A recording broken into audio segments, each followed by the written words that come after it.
Hundreds of Crusaders starved to death. The Crusaders resorted to cannibalism, eating the dead so that they could remain alive. One chronicler described the piles of heads and hands and feet in the houses and in the streets, and others talked in apocalyptic, biblical terms of wading through the streets of Jerusalem in blood. In the year 1095, Christianity was the dominant religious force in Europe. Islam was a rising power in the East.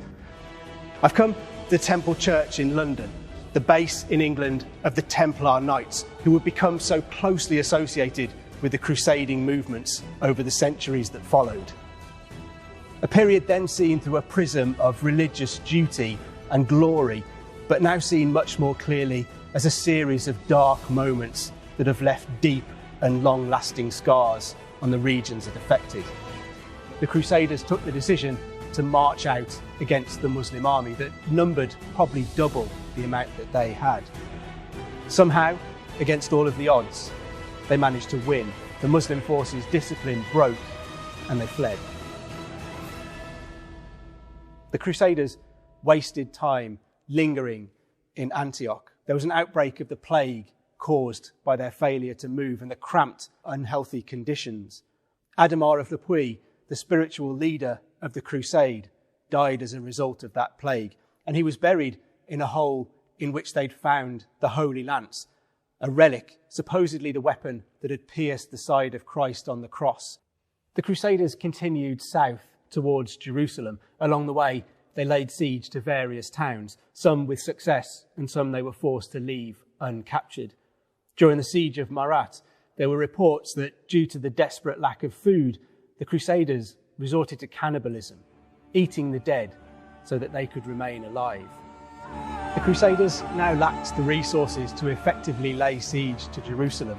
Food was scarce. There was no water within miles of Jerusalem. The defenders of the city had made sure of that. On top of this, there were only about 12,000 of the 50 to 60,000 Crusaders who had crossed the Bosphorus left.